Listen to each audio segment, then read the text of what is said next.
Hi everyone, welcome back to my channel, Health by Heather Hirsch.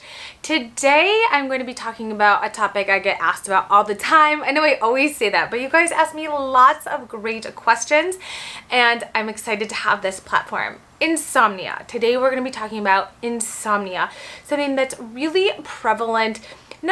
Sometimes throughout a woman's entire life, but very prevalent around midlife and menopause.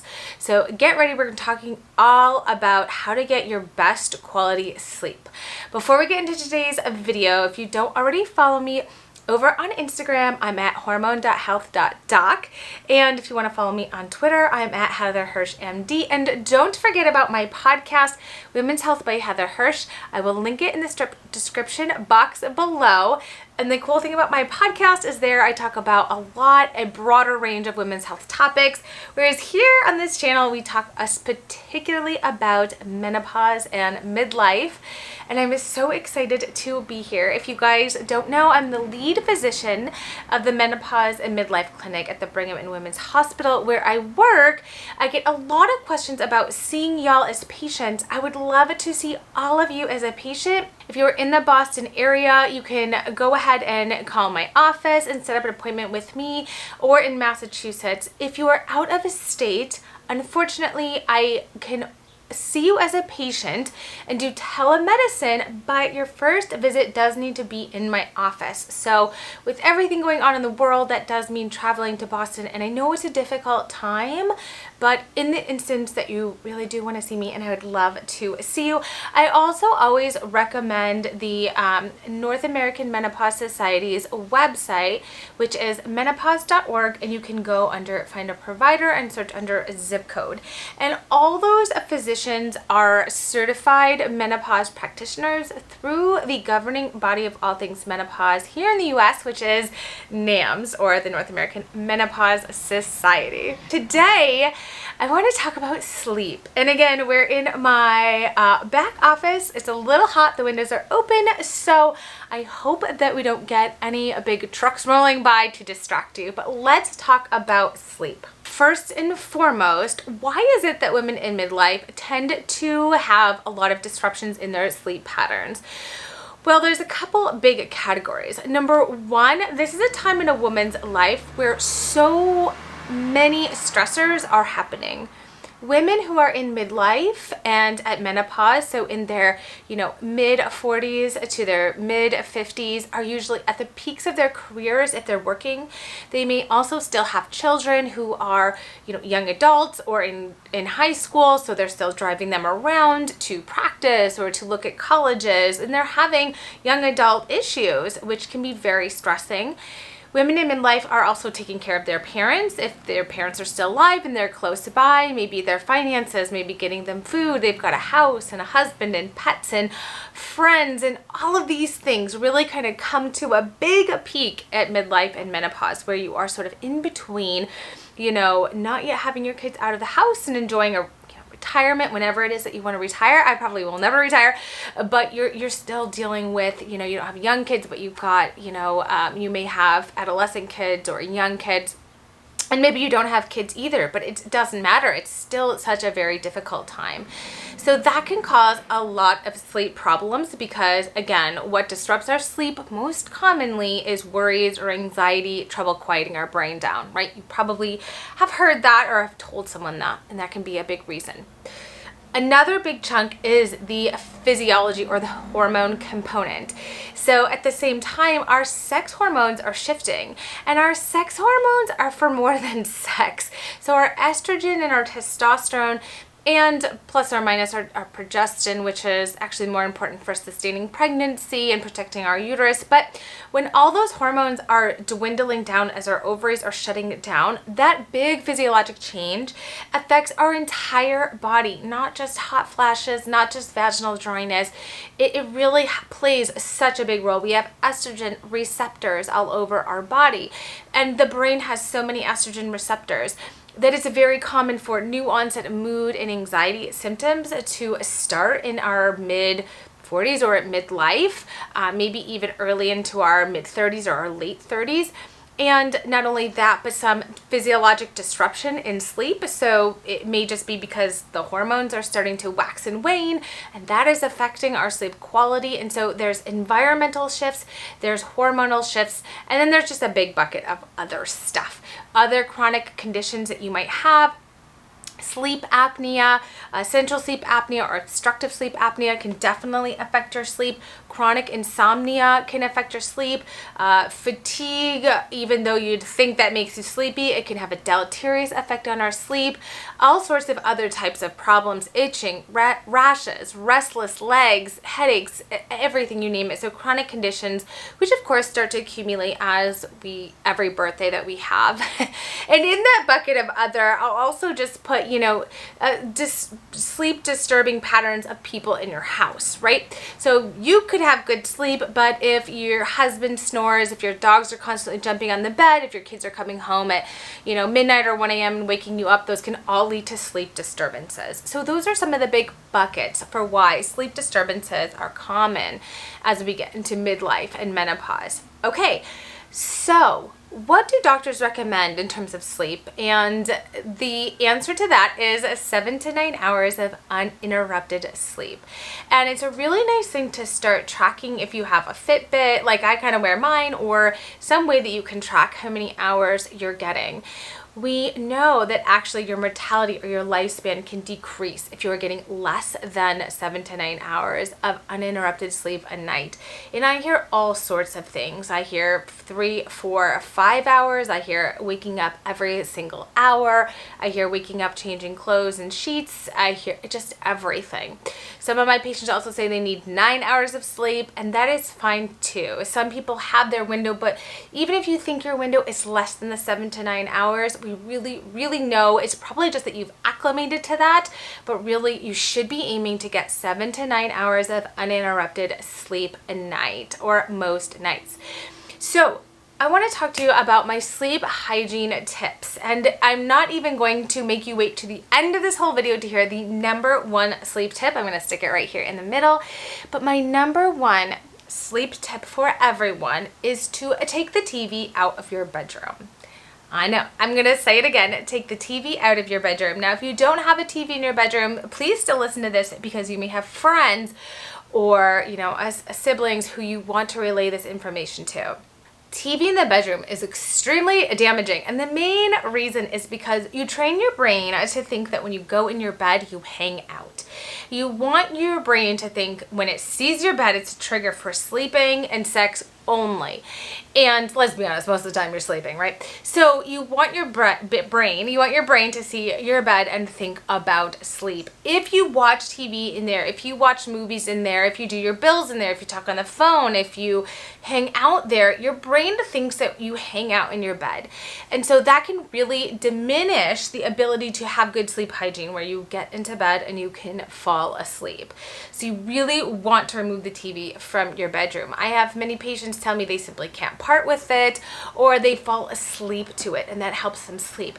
This is also, and I hate to say it, a little bit of a thing that you've trained yourself, but it's probably / definitely actually inhibiting your sleep quality. Again, because of the whole idea that you are listening and you're hanging out in your bed.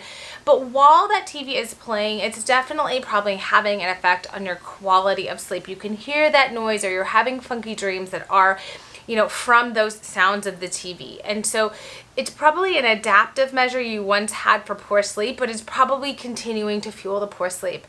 So falling asleep to the TV is also not a real life excuse. It's probably something that you've done to kind of cover up poor sleeping, and you've just kind of continued it, but it can definitely serve to continue that momentum of poor sleep, or feeling restless in the morning because you're waking up, you're sort of micro waking up so many times in the middle of the night, but you're just simply not aware of it.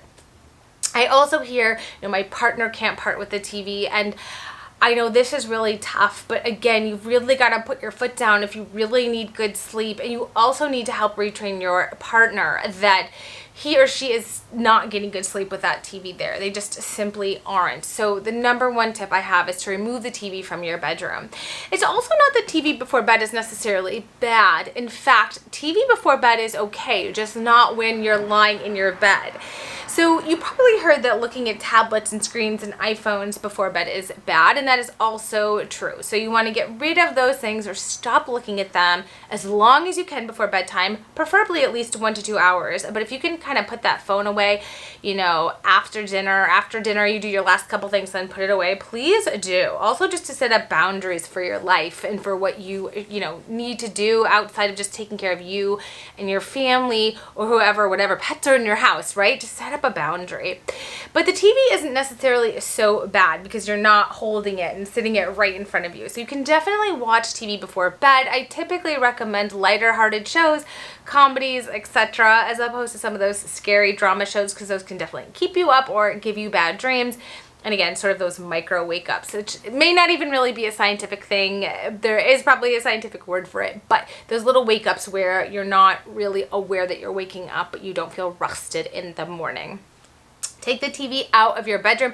You want your bedroom to be for sleeping and sex only, and so that's really what you want to train your brain to think. Okay, other general sleeping tips. You do want to try to go to bed and wake up every night at the same time, regardless of if it's the weekend or you're traveling. And I know this is really tough. By no means am I good at this one.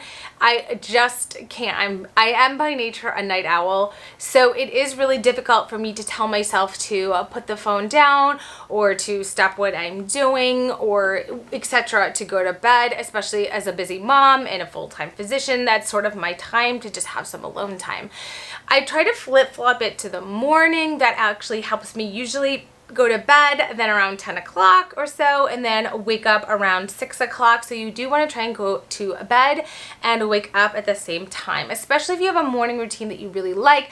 I highly recommend the book The Morning Miracle because it really does retrain you to enjoy morning time. It's very similar to evening time for those of you who are night owls. You've got your alone time, you're thinking, you're meditating, you're journaling, you're writing down your goals. You can do all that in the morning. It's actually probably much more productive. You also want to set up a bedtime routine, and so just like with kids, you want to kind of get into a routine, whether it's brushing your teeth, taking your medications, getting in bed, writing in your journal, meditating, praying, and then winding down. You kind of want to get into a nice routine. Of course, if you're doing a bath or if you're doing a shower, those temperature changes can also sort of help you relax and go to sleep. Lavender or very sort of comforting scents in your bedroom can also be helpful, and you want to keep your bedroom as cold as possible. So really 65 to 69 degrees is usually really good for you to fall asleep and stay asleep. Of course, try and have a blackout curtains and a really dark room and a sound machine to help you stay asleep. So those are really some of my lifestyle tip hygienes. The better you are at training your brain to fall asleep, or at least to get into that sleepy mode, the better off you are going to be. So next, I'm going to kind of branch off into, if you really need medical help, what are your options? But one of the no-nos, so one of the medications on the no list for Dr. Hirsch is benzo or benzo-like substances. So those are things like Klonopin, Xanax, or Ambiens, which are benzo-like substances. Now, if you're already on them and you've been on them for a while, then I urge you to talk to your doctor if it is your plan to sort of wean down. The reason I always try to avoid these medications is because they work, and they work too good. They work by essentially kind of cutting off your central nervous system. So as soon as you take them, you feel really sleepy and boom, you fall right asleep. When you do that, what do you think happens to your propensity to work on your sleep hygiene and make that top priority? Well, inevitably it's going to kind of fall to the wayside because you have this medicine that just makes you fall asleep and you don't have to do any of that hard work. So the farther you get away from your sleep hygiene tips and learning how to fall asleep yourself, the more and more and more addicted you are going to be to those medications. Without them, you're just not going to have the skills and that practice to be able to learn how to get yourself to fall asleep. So I really, really highly recommend not falling into the trap where you get into a cycle of using them. Again, if you are, I don't mean any judgment or shame or stigma. I have plenty of patients who have been on them, they needed them, and they are still taking them. But I really kind of put this message out there for, if you're not on them, a reason why I really, really want you to work on that sleep hygiene and think about some of the other non-addictive or non-benzo-like medications. So what are those? Well, I have to say, if you're in menopause or if you're in midlife, you can certainly think about hormone therapy, especially if you're waking up hot flashes, drenched, changing your sheets, tossing and turning, waking up wide awake at 2 a.m., especially in that perimenopause and menopause transition. Hormone therapy is the gold standard of treatment for hot flashes, night sweats, and it can really significantly help sleep. Because remember, at the beginning of this video, I mentioned we're looking at those 3 buckets. It's sort of all those environmental stressors. It's that physiologic and hormone change, and that's what I'm talking about here. And then there's just all the other stuff, chronic diseases and all of the other things in your family that's waking you up. So hormone therapy can certainly be very helpful. Now, we've talked a lot, or I have certainly talked plenty about the safety and efficacy of hormone therapy. So this video is not going to be covering that, but I will link that and you can check that out. You can also listen to my podcast on that, because that's really a whole separate video. But if you take my word for it, there's certainly numerous benefits to the use of hormone therapy, and very minimal risks, particularly for my women who are within 10 years of menopause and have no known contraindications to estrogen therapy, such as a history of a blood clot in their past. It can significantly help with sleep. If you can't take estrogen, another option is just nightly natural progesterone. So I prescribe this as progesterone, micronized progesterone, 100 milligrams or 200 milligrams at bedtime. Now, if you're taking progesterone only, you don't need to take an estrogen. When you reverse that, if you're taking estrogen, you must take a progesterone with it if you have an intact uterus to protect your uterus. But if you're using progesterone alone for sleep, you can use it without the estrogen. So I actually have many patients who take progestin at bedtime, and they do find it makes them feel sleepy and they can fall asleep. So it's a really, really nice option. Other options, if you are having or suffering from mild anxiety, if you're having some hot flashes, you could trial a dose of a low dose SSRI. Yes, that means antidepressant. I hate that term. It really is a older term. We use SSRIs for plenty of things. Low doses can maybe help you fall asleep, maybe quiet your mind and just take the edge off if you're having a lot of anxiety. So paroxetine, fluoxetine, escitalopram, Zoloft, those are all names of medications that you could try. Also in the antidepressant class, something called trazodone. Trazodone 50 milligrams to 100 milligrams can also sometimes help with sleep, and those are in that non-addictive pool. Also, besides for medications, of course, I send a lot of people to sleep therapy, where they do cognitive behavioral therapy. I make sure my patients are not suffering from like a condition like a sleep apnea, central sleep apnea, or an obstructive sleep apnea, in which case you will often have to do a sleep study, and so that's probably worth it as well. So there are many other options. There are great apps out there too that a lot of my patients find, like Calm, or you can kind of just search by, a bedtime app or a sleep app, and they have, basically meditative properties and really some soothing sounds to really help you relax and fall asleep. And lastly, my tip is to train yourself not to worry at nighttime. You have to get better and better at this. But anytime I'm worrying, I think to myself, aha, I don't worry at bedtime, that's for the morning.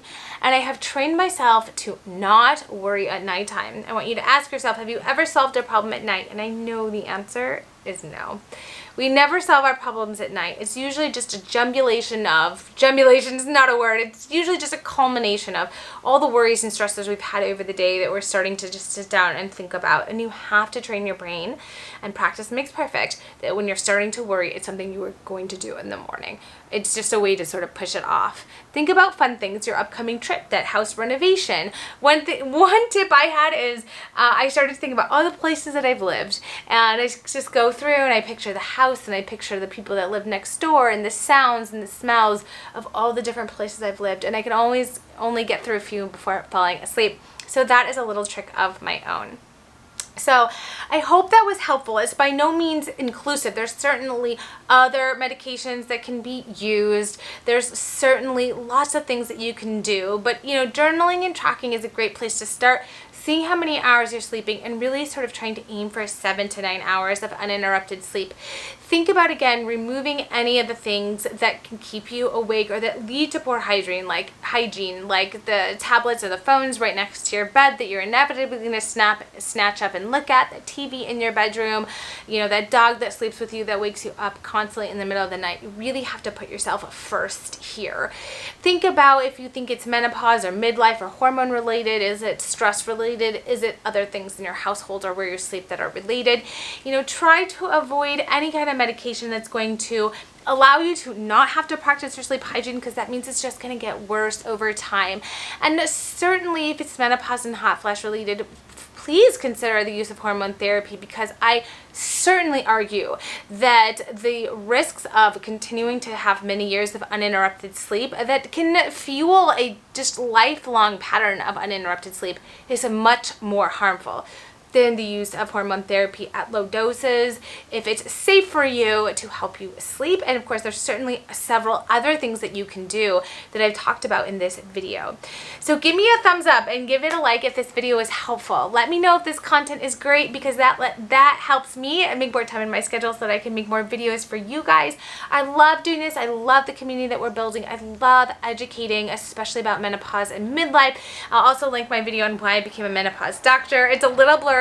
Again, I'm still learning the ins and outs of my new camera and making sure that I've got my setup perfect for you guys. So thank you for sticking with me. If you haven't already subscribed to my channel, please do. It's very helpful. And I thank you guys all for watching. Please leave any comments, questions, or video ideas down below. See ya! Have a great day or evening.